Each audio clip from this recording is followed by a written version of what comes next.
오늘 말씀 제가 봉독해 드립니다. 누가복음 13장 18절로 21절까지의 말씀입니다.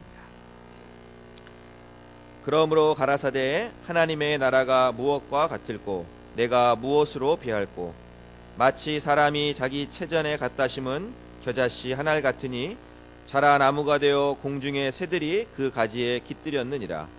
또 가라사대 내가 하나님의 나라를 무엇으로 비할꼬 마치 여자가 가루 서말 속에 갖다 넣어 전부 부풀게 한 누룩과 같으니라 하셨더라. 아멘. 오늘 나오시는 목사님을 제가 뵈면 이런 생각이 듭니다. 저분은 만약에 화가 나면 어떤 모습을 보이실까? 이 목사님을 떠올리면 미소만이 생각나. 미소만. 아침에 만나도 미소, 밥을 먹을 때도 미소, 화장실에서도 미소. 정말 미소가 아름다운 목사님이십니다. 우리 이선영 목사님 앞으로 모실 때 여러분 큰 박수 보내주시기 바랍니다. 네, 반갑습니다. 네, 미소가 아름답다고 소개해 주신 이선영 목사입니다.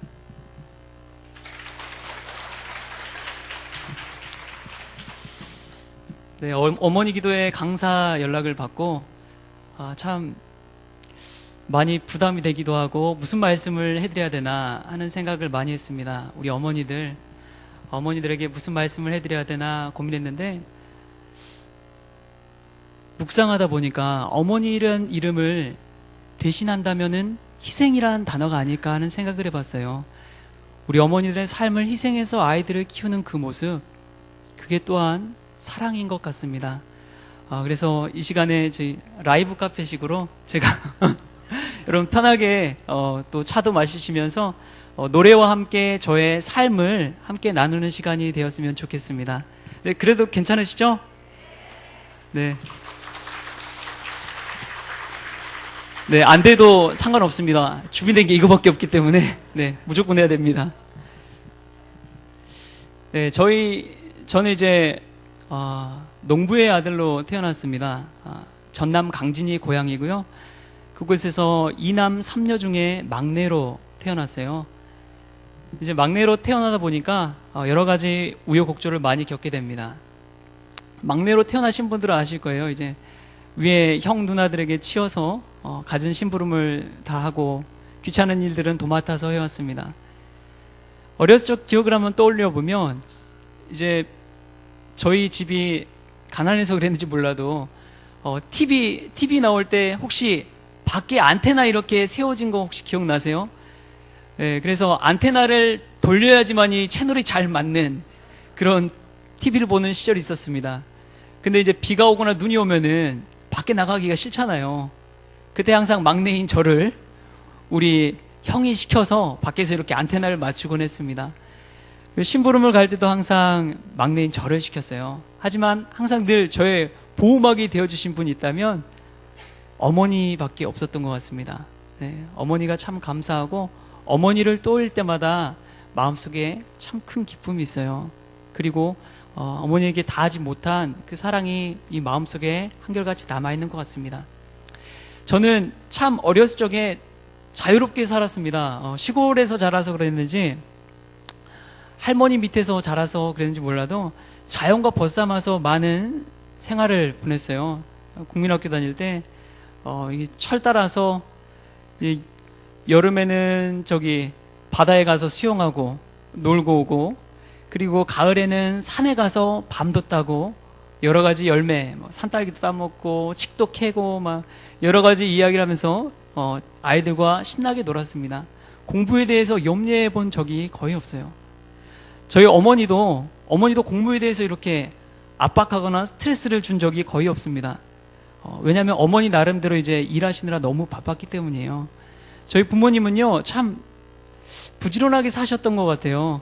농사도 지으시고요. 그리고 이제 공장에도 낮에는 공장에서 일하시고, 그리고 아침, 저녁 시간 이용해서 농사를 짓곤 했습니다.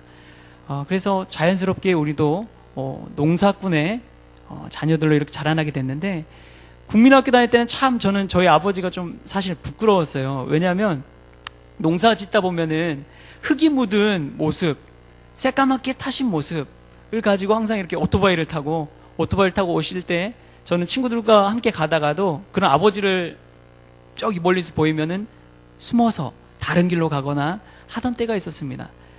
왜냐하면 친구들한테 그런 모습을 보여주기가 싫었던 거죠. 근데 이제 대학에 가니까 내가 정말 그릇된 생각을 갖고 있었구나, 잘못된 생각을 가지고 있었구나라는 것을 깨닫게 됐어요. 저랑 같이 자취를 하던 친구가 책을 하나 선물해 줬어요. 그게 뭐였냐면 무의당 장일순 선생님에 관한 책을 준 거예요.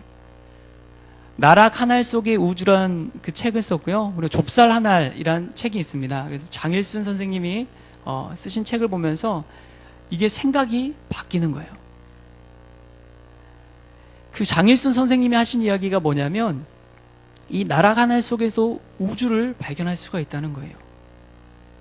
이 조그만 쌀 한 토레 속에서도 우주 만물에 농부의 땀과 수고와 자연의 비바람과 햇빛과 모든 게 담겨 있다는 것을 우리가 알아야 된다고 하면서 생명 사상을 이렇게 이야기했던 분입니다. 그래서 한살림이란 그 단체를 한번 가게나 이런 거 경험해 보신 분도 계실 텐데 한살림 운동을 하셨고요.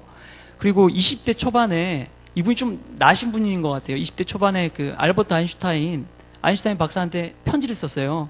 편지를 써가지고 원 월드 운동, 그러니까 하나의 세계 운동을 펼쳤던 그러한 사람입니다. 20대 초반에. 네, 그만큼 좀 이제 민주화 운동 그리고 또한 생명 운동에 헌신하신 분입니다. 이제 이 책을 읽다 보니까 농부인 우리 아버지가 얼마나 대단한 분인가를 깨닫게 된 거예요.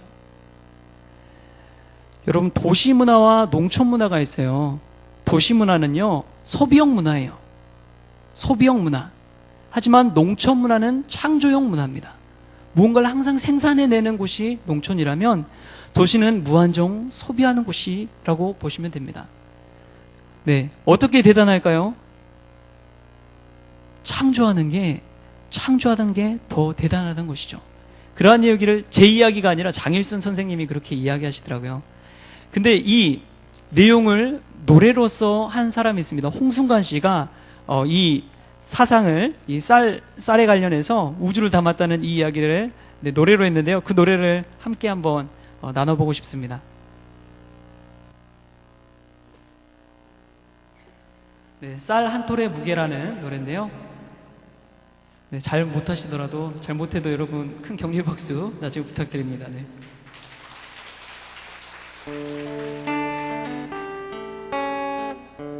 네, 가사의 은혜 받으시기 바랍니다. 쌀 한 톨의 무게는 얼마나 될까? 내 손바닥에 올려놓고 무게를 잰다.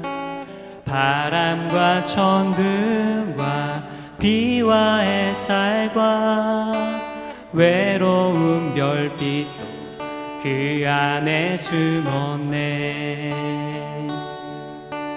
농부의 새벽도 그 안에 숨었네. 나락한 알 속에 우주가 들었네. 버려진 쌀 한 톨 우주의 무게를, 쌀 한 톨의 무게를 재어본다. 세상의 노래가 그 앞에 울리네.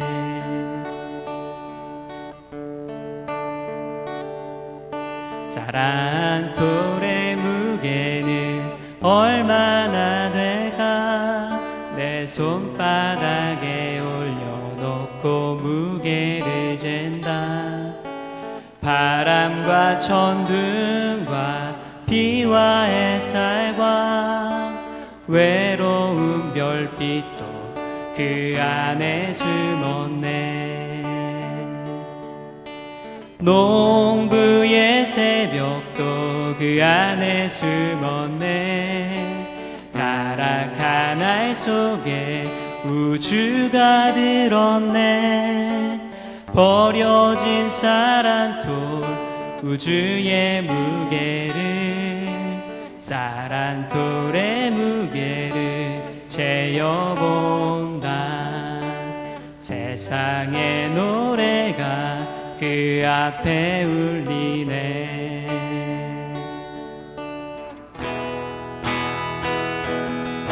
사랑 돌의 무게는 생명의 무게, 사랑 돌의 무게는 평화의 무게, 사랑 돌의 무게는 농부의 무게, 사랑 돌의 무게는 세월의 무게, 사랑 돌의 무게는 생명의 무게, 사랑 돌의 무게는 평화의 무게, 사랑 돌의 무게는 농부의 무게, 사랑 돌의 무게는 우주의 무게, 사랑 돌의 무게는 생명의 무게.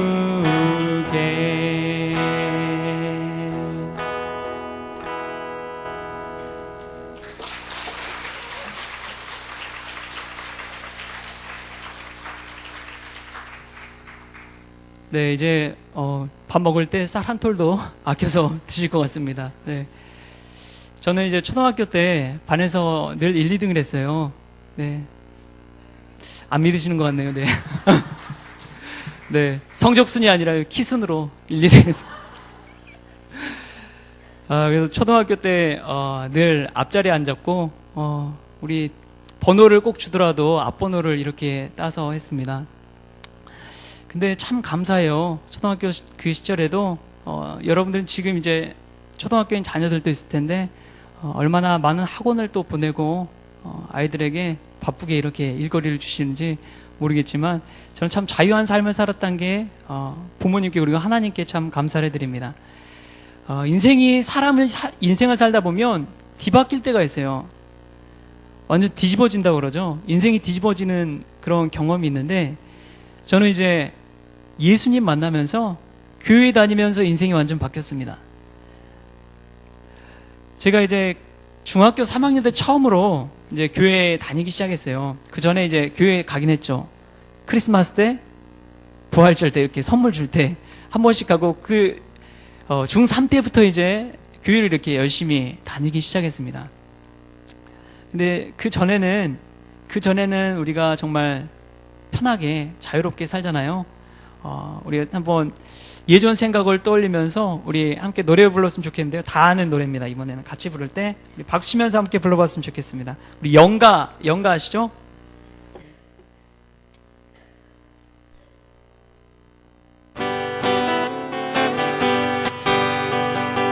비바람이 치던 바다 잔잔해져 오면 오늘 그대 오시려나 저 바다 건너서 저 하늘에 반짝이는 별빛도 아름답지만 사랑스런 그대 눈은 더욱 아름다워라. 그대만을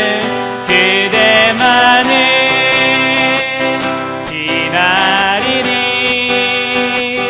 내 사랑 영원히 기다리리. 그대만을 기다리리. 내 사랑 영원히 기다리리. 그대만을 기다리리. 그대만을 기다리리. 내 사랑 영원히 기다리리. 그대만을 기다리리. 내 사랑 영원히 기다리리.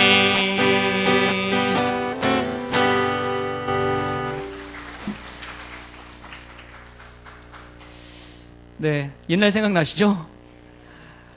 제가 이제 중학교 3학년 때, 교회 다니면서 가자마자 이 학생회 또 임원을 맡게 됐어요.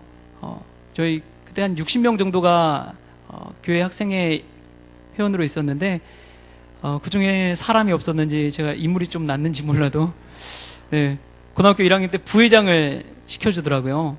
간지 1년밖에 안 됐는데. 그리고 이제 고2 때 학생회장이 됐습니다. 그래서 신앙생활 하면서 하나님이 정말 내성적이고 소심하고 남들 앞에 서기 정말 부끄럽고 말도 제대로 못하던 저를 하나님께서 이 학생회 임원을 통해서 훈련을 시키시더라고요. 그래서 이 기타도 중학교 3학년 때 가서 교회에서 배웠습니다. 그래서 지금 이렇게 코드 보고 친다는 것도 하나님의 은혜인 것 같습니다. 네. 근데 이제 신앙생활 하면서 예수님 만나니까 좀 담대함이 이렇게 생기는 것 같더라고요. 그래서 이제 학교에서도 실장이 한번 되고 하는 경험이 있었습니다. 하나님께서 이제 부족한 자를 이렇게 택하셔서 세워가시는 과정이었던 것 같아요. 신앙생활 하면서 하나님 담대함을 주시니까 안 될 것 같은 것도 되더라고요.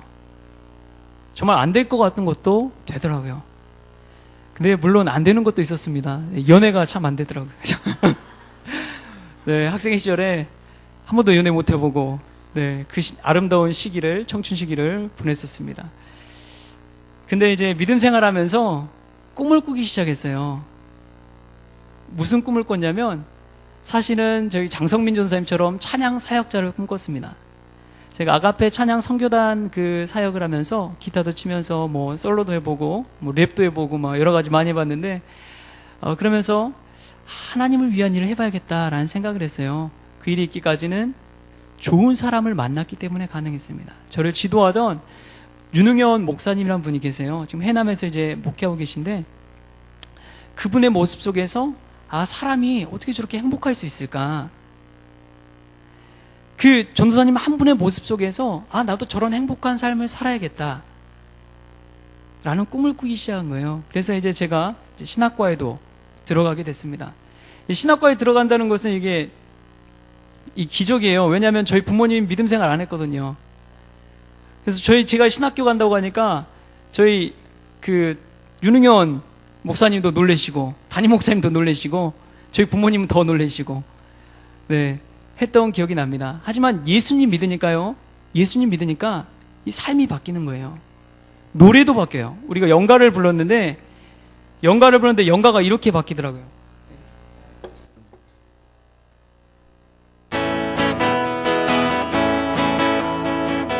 나를 사랑하는 주님 나를 위해 죽으시고 부활 승천하시어서 나의 주가 되셨네. 나를 사랑하는 주님 나의 목자 되시어서 나를 항상 인도하니 주만 따라가리라. 주 오시며 천국에서 주님과 살리라. 영원토록 주 오시며 천국에서 주님과 살리라. 영원토록 주 오시면 천국에서 주 오시며 천국에서 주님과 살리라. 영원토록 주 오시며 천국에서 주님과 살리라. 영원토록.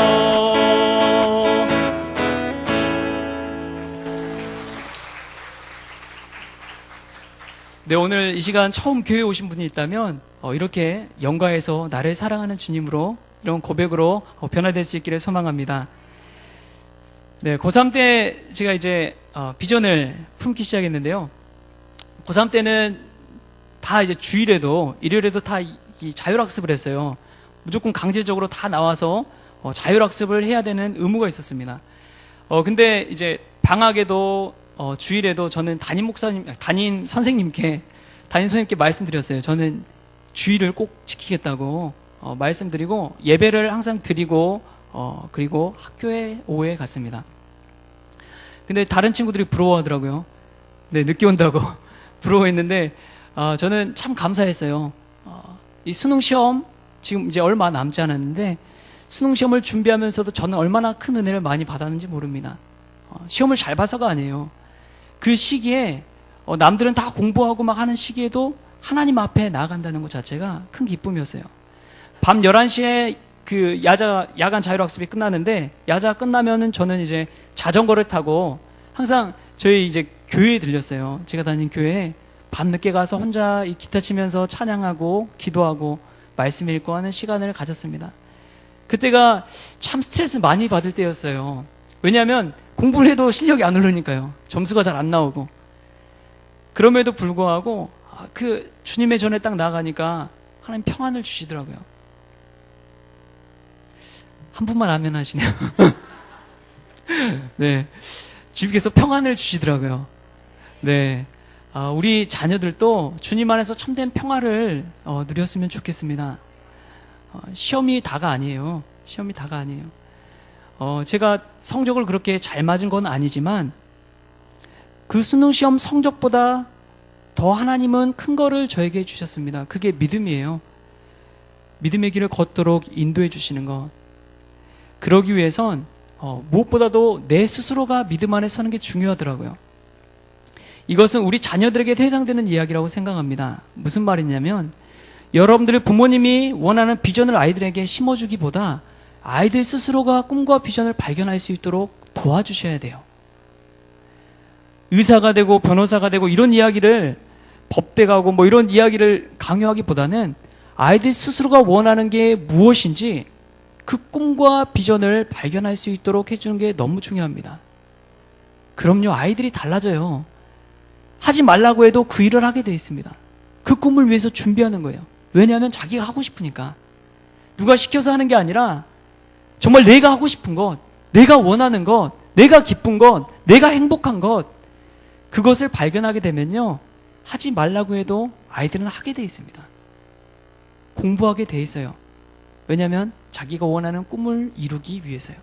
그래서 여러분들이, 우리 어머니들이 물론 이렇게 말씀해 주시고 가르쳐 주신 것도 중요하지만 그 꿈을 위해서 기도해 주시고 그 꿈과 비전을 발견할 수 있도록 도와주시는 게 또한 중요하다고 이렇게 생각이 듭니다.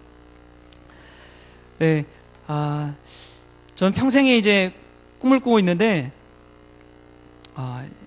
자유를 꿈꾸며라는 찬양이 있습니다.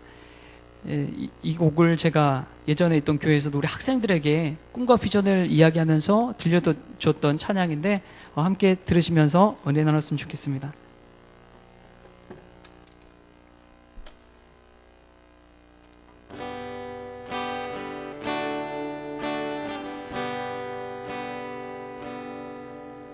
이 세상 무엇과도 바꿀 수 없는 것, 내 맘에 살아있는 하나님의 소망, 누구도 이해 못할 참 진리와 자유, 그 깊은 어둠에서 날 부르시는 음성, 이 땅에 있는 유일한 소망, 그분은 예수.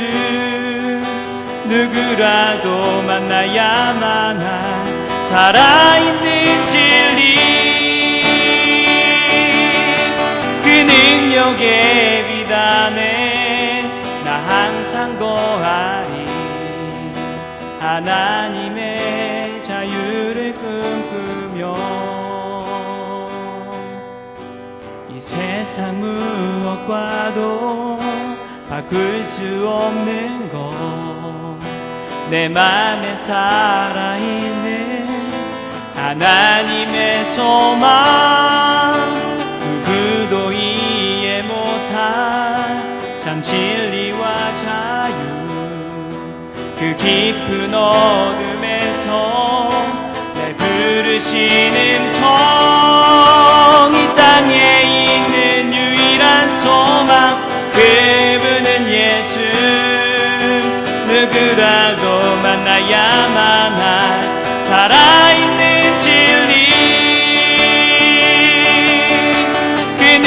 능력의 비단에 나 항상 거하리.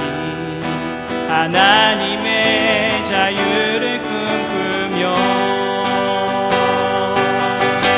이 땅에 있는 유일한 소망, 그분은 예수. 누구라도 만나야만 할 살아있는 진리,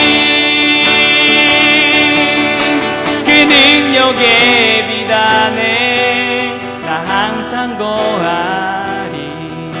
하나님의 자유를 꿈꾸며 하나님의 자유를 꿈꾸며 하나님의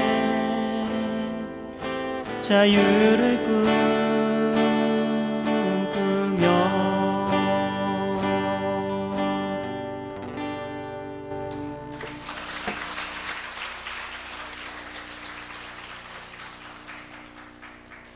네, 우리 아이들이 정말 하나님 안에서 참 자유를 꿈꿨으면 좋겠습니다. 네, 이번에 저희 어머니에 관해서 잠깐 이야기를 나누고 싶어요. 어머니 기도회니까. 어머니 하면은, 네, 한 번 울렸네요, 오늘. 네. 네, 어머니 하면은 저는 딱 세 가지 모습이 떠오릅니다. 첫 번째는요, 참 부지런한 분이라는 것. 부지런한 어머니의 모습. 얼마나 부지런했는지 몰라요. 새벽같이 일어나서 밭에 나가서, 네, 고추랑 깨랑 콩이랑 이런 것들 키우시고, 그리고 낮에는 기와 공장에서 우리 아버지와 함께 일하시고, 저녁에 와서 또 농사지으러 같이 나가시는 거예요. 논에 나가서 일하시고 돌아와서 캄캄한 저녁에 밥을 하시고 식사 준비까지 다 하시고, 밥 먹고 나면 9시쯤 되죠. 그리고 이제 또 잠을 자고 새벽까지 또 일어나는 거예요. 이 생활을 참 어렸을 적부터 많이 봐왔습니다. 어머니는 참 부지런했던 것을 깨닫게 돼요. 어머니가 부지런한 모습 속에서 예전에 왜 그걸 몰랐을까? 왜 몰랐을까 하는 후회의 마음도 들기도 합니다. 어머니는 참 고생을 많이 하셨어요. 일하는 게 고생이 아니라요. 제가 이제 국민학교 때 저희 할머니를 같이 모시고 살았는데, 할머니가 중풍병에 걸리셔서 이렇게 반신불수가 되셨어요. 그래서 어디를 못 걸어 다니시고 항상 누군가 곁에서 시중을 들어야 되는 역할을 했습니다. 근데 어머니가 몇 년 동안 그 일을 감당해서 하셨어요. 똥오줌 다 치우고 항상 밥이나 빨래나 씻겨주는 것도 방 안에 있으니까 항상 이렇게 도맡아서 하셨습니다. 때로는 싫은 소리도 하셨죠. 힘드니까요. 뭐 1, 2년은 그냥 하신 분도 계실 것 같아요. 근데 그게 오래될수록요, 오래될수록 이 삶에 찌들게 되는 거예요. 거기에 얽매여 있으니까. 어머니뿐만이 아니라 저희 모든 가정이 다 가족들이 거기에 얽매여서 우리 할머니 그 병치레 하는데 동원이 됐습니다. 참 고생을 많이 하셨어요.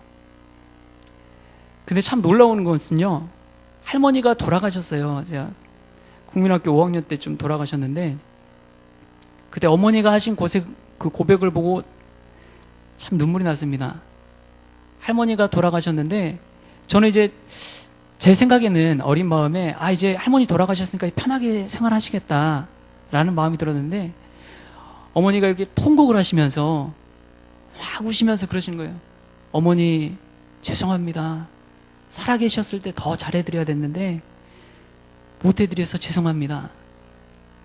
저희 어머니가 효녀상도 받았거든요. 효부상 또 받으시고 했는데, 마을에서. 근데도 불구하고 그렇게 눈물을 흘리시면서 우시는 거예요. 근데 그게 이제 남들 보라고 한 게 아니라 진심에서 우러나오는 거 있잖아요. 그 모습을 보면서 우리 어머니 정말 고생 그렇게 하셨는데도 할머니에게 더 잘해주지 못한 거 저렇게 아쉬워하면서 우시는구나. 혹시 여러분 가족 가운데 이렇게 어려운 분이 있다면 여러분 계실 때 더 잘해주십시오. 더 사랑 베푸시고 후회하지 않도록 그렇게 사랑을 더 베푸셨으면 좋겠습니다. 그리고 마지막으로 저는 저희 어머니가 좀 대단하다고 생각하는 게 저를 믿어주신 게 참 대단해요. 저는 자녀들이 여러분의 사랑을 받고 자라는 것처럼 큰 행복은 없다고 생각합니다. 그리고요, 가장 힘이 되는 게 뭐냐면 어머니가 믿어주는 거예요. 자녀를 믿어주는 것. 그래, 난 널 믿는다. 한번 해봐라. 라고 믿어주는 것. 제가 신학대학 갈 때 저희 부모님이 참 반대를 많이 했어요. 왜냐하면 이제 신앙생활 안 하셔도 보고 들은 게 있잖아요. 그래서 목회자 길이 어렵다, 힘들다, 먹고 살기 어렵다 라는 것을 들으셨는지 신학대학 가지 말라고 강경하게 처음에 반대를 하셨습니다. 반대를 하셨는데 제가 이제 극구 고집을 하니까 보내주셨어요. 보내주시고 있는데 제가 이제 대학교 3학년 때 기회가 있어서 이제 독일 교환학생으로 가게 됐어요. 그래서 가겠다고 이제 제 부모님한테 말씀드렸더니 아버님은 아무 말씀 안 하시더라고요. 왜냐면은 경제적으로 어려우니까요. 힘들다는 걸 아니까 아무 말씀 안 하셨는데 어머니가 그래 선영아 널 믿는다. 한번 가서 해봐라. 라는 말씀을 하시더라고요. 그러면서 소를 팔아가지고 제 집이 소를 키우거든요. 소를 팔아서 유학을 보내주셨습니다. 그래서 1년 동안 생활을 하고 왔는데 네, 소가 많이 팔렸더라고요. 네, 소 팔아서 유학을 보내주셨습니다. 제 위로 이제 이남 3녀여가지고 4명의 1명의 형과 3명의 누나가 있는데 제가 제일 고학력자입니다. 네, 어머니가 그런 말씀하셨어요. 힘든 상황 가운데서도 복받을 사람은 따로 있는 것 같다라는 이야기를 하셨어요. 그러면서 수중에 꼭 다른 형제들이 이렇게 좀 돈이 필요하다라고 이야기하면 수중에 돈이 없는 거예요. 주고 싶어도. 하지만 제가 이야기할 때면 항상 돈이 있어서 이렇게 주곤 하셨다고 하는 이야기를 하시더라고요. 그래서 복받는 사람은 또 따로 있는 것 같다 이야기를 하시더라고요. 근데 저희 아버님이 저 대학교 때 제 별명을 하나 지어주셨어요. 돈망태라고. 오면은 망태기로 돈을 퍼간다고. 네, 돈망태란 별명이 저한테 우리 가족 가운데 있었습니다. 하지만 저희 어머니가 저를 믿어준다는 거, 그 믿음이 있으니까요. 그 믿음이 있으니까 허투루 살지 않게 되더라고요. 여러분 혹시 여러분을 믿어주는 사람을 한번 만나신 적이 있습니까? 그럼요, 그 믿음을 저버리지 않기 위해서라도 더 열심히 살게 돼요. 여러분들 자녀를 한번 믿어주십시오. 그래, 난 널 믿는다. 그냥 말 꼭 해주셔야 돼요. 말을 마음에 품고 있지 마시고요, 말씀을 꼭 해주셔야 돼요. 난 널 믿는다. 아들아, 딸아, 난 널 믿는다 라는 말씀을 꼭 해주십시오. 그럼요, 그럼 그 믿음에 저버리지 않기 위해서라도 자녀가 열심히 살게 돼요. 네, 자녀를 믿어줄 때 우리 자녀들도 힘있게 살 수 있다는 것을 늘 꼭 잊지 마시기 바랍니다. 저는 하나님 만나면서 한 가지 기도 제목이 있었어요. 저희 부모님이 예수 믿게 해달라고 하는 기도 제목이었습니다. 저를 통해서 하나님 만나게 해주십시오 라는 기도 제목이 있었습니다. 근데 제가 대학교 졸업할 때까지 신앙생활을 안 하셨어요. 믿음 생활 안 하셨어요. 근데 대학교 3학년 때 이제 제가 이제 스티그마 남성 그 선교 중창단을 하면서 임원이었거든요. 음악부장을 맡아서 했는데 그 팀을 방학 때 저희 모교회로 다 초청을 했어요. 2박 3일 거기서 이제 MT를 하면서 수요일 날 집회를 하는 거예요. 그래서 이제 신학 그 학생들 10몇 명을 다 불러가지고 저희 모교회에서 숙식하면서 하는데 수요 집회 때 저희 이제 부모님을 초청을 했어요. 부모님을 초청을 했는데 부모님이 이제 저기 예배당 중간에 딱 뻘쭘하게 와서 앉으시더라고요. 왜냐면 교회 와본 적이 없으니까요. 낯설고 쑥스러운데 딱 와서 가운데 빼꼼 이렇게 앉으시는 그 모습 속에서 얼마나 눈물이 났는지 몰라요. 사랑하는 부모님이 나를 통해서 예수님을 알아간다는 것, 그게 얼마나 큰 축복인지 모릅니다. 여러분들이 정말 복음의 통로가 돼서요, 축복의 통로가 돼서 믿지 않는 부모님 아마 계신 분들이 있으실 거예요. 여러분들 꼭 인도하셔서 하나님 믿게 했으면 좋겠어요. 그게 얼마나 큰 상급인지 모릅니다. 하나님이 여러 분에게 주신 사명이에요. 자녀들 또한 마찬가지입니다. 여러분의 자녀들요, 믿음으로 양육하십시오. 믿음으로 양육하셔야 됩니다. 그 사실 잊지 마시고요. 저희 부모님이 앞에 나왔을 때 얼마나 큰 눈물을 흘렸는지 몰라요. 하나님께 감사했는지 몰라요. 그 공연 내내 저는 울었습니다. 너무 감사해서. 마침내 부모님이 저 이제 군대 갔다 오시니까 그때 이제 믿음 생활 시작하시더라고요. 대학교 졸업하고 뭐 그때 바로 믿었으면 좋겠는데 그러시지 않으시더라고요. 군대 다 갔다 오고 나서 오니까 그때 믿음 생활 시작하시더라고요. 이 믿음의 시기도 때가 있는 것 같아요. 믿음의 시기도 때가 있습니다. 여러분 잠시 잠깐 뭐 안 된다고 포기하지 마시고 더 끝까지 바라보면서 기도하시면서 초청하고 복음 전도했으면 좋겠습니다. 네, 이제 여기까지 저의 삶의 이야기를 나눴다면 오늘 말씀으로 잠깐 돌아볼까요? 오늘 말씀 제목이 뭐였죠? 네, 겨자씨 한 알과 같으니 라는 제목입니다. 저는 저희 어머니들이 이 사실을 깨닫는다면 우리 자녀들을 위해서 얼마나 큰 사랑과 비전을 보고 바라보면서 생활할까 하는 생각을 해봤어요. 겨자씨 한 알과 같은 그러한 우리 자녀들, 여러분 우리의 자녀들은요 겨자씨입니다. 겨자씨예요. 큰 고목이 아니에요. 이 말이 무슨 뜻이냐면 지금은 작고 보잘것없지만 그 아이들이 나중에 자라서 큰 고목이 된다는 거예요.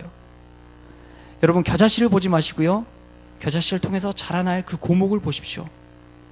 자녀들을 볼 때요, 잘못하고 실수투성이죠. 자녀들이니까. 하지만 그 와중에 자녀들 속에서 미래의 모습을 발견할 수 있기를 바랍니다.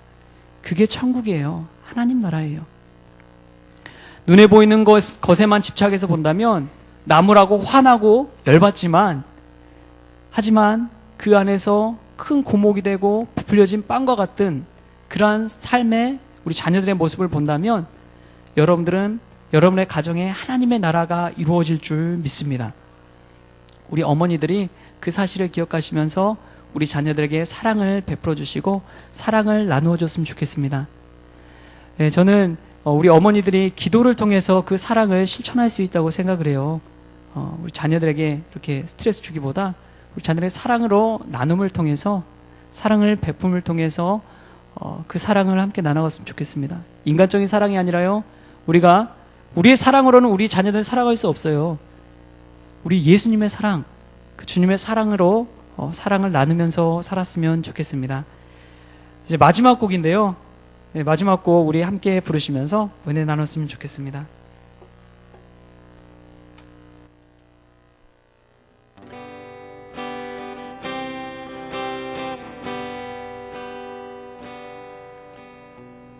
우리 그 사랑 함께 나눠요.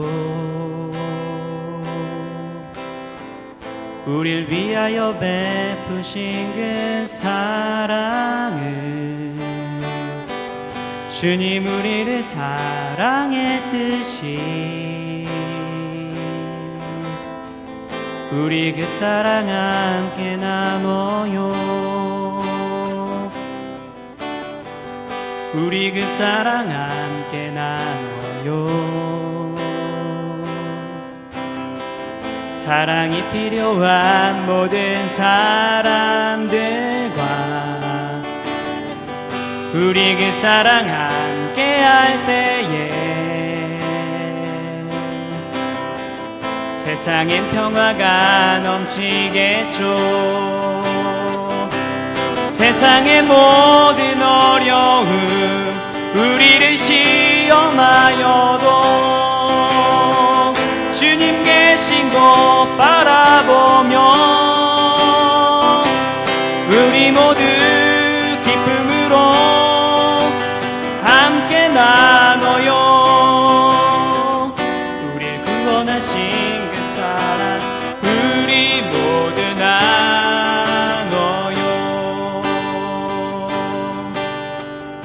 우리 그 사랑 함께 나눠요. 우릴 위하여 베푸신 그 사랑을 주님 우리를 사랑했듯이 우리 그 사랑 함께 나눠요. 우리 그 사랑 함께 나눠요. 사랑이 필요한 모든 사람들과 우리 그 사랑 함께 할 때에 세상엔 평화가 넘치겠죠. 세상의 모든 어려움 우리를 시험하여도 주님 계신 곳 바라보며 우리 모두 기쁨으로 함께 나눠요. 우리 구원하신 그 사랑 우리 모두 나눠요. 세상의 모든 어려움 우리를 시험하여도 주님 계신 곳 바라보며 우리 모두 기쁨으로 함께 나눠요. 우리 구원하신 그 사랑 우리 모두 나눠요. 세상의 모든 어려움 세상의 모든 어려움 우리를 시험하여도 주님 계신 곳 바라보며 우리 모두 기쁨으로 함께 나눠요. 우리 구원하신 그 사랑 우리 모두 나눠요.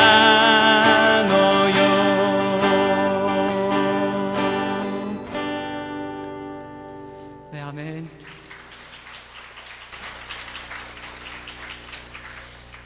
네, 주님이 주신 그 사랑 생각하면서요, 그 사랑을 우리 자녀들과도 마음껏 나누는 저와 여러분들 됐으면 좋겠습니다. 그런 귀한 어머니가 됐으면 좋겠습니다. 기도하시겠습니다. 하나님 아버지 감사합니다. 때로는 보잘것없는 겨자씨와 같이 연약하고 작은 우리 자녀들을 볼 때 하나님 그 겨자씨가 자라나 큰 고목이 된다는 것을 깨닫게 하여 주시고 말씀 안에서 믿어주고 사랑 나누며 살아갈 수 있는 우리 모두가 되게 하여 주시옵소서. 먼저 우리 주님이 우리 어머니들을 저희들을 얼마나 사랑하는지를 깨닫게 하여 주시고 그 사랑 가슴에 품고 나아가 우리 자녀들을 위해 기도하게 하시고 그 사랑을 나눌 수 있는 귀한 저희 자녀들 다 될 수 있도록 주여 은혜 베풀어 주옵소서. 이 말씀 통해서 하나님께 나아가기를 원하오며 거룩하신 예수 그리스도의 이름으로 기도합니다. 아멘.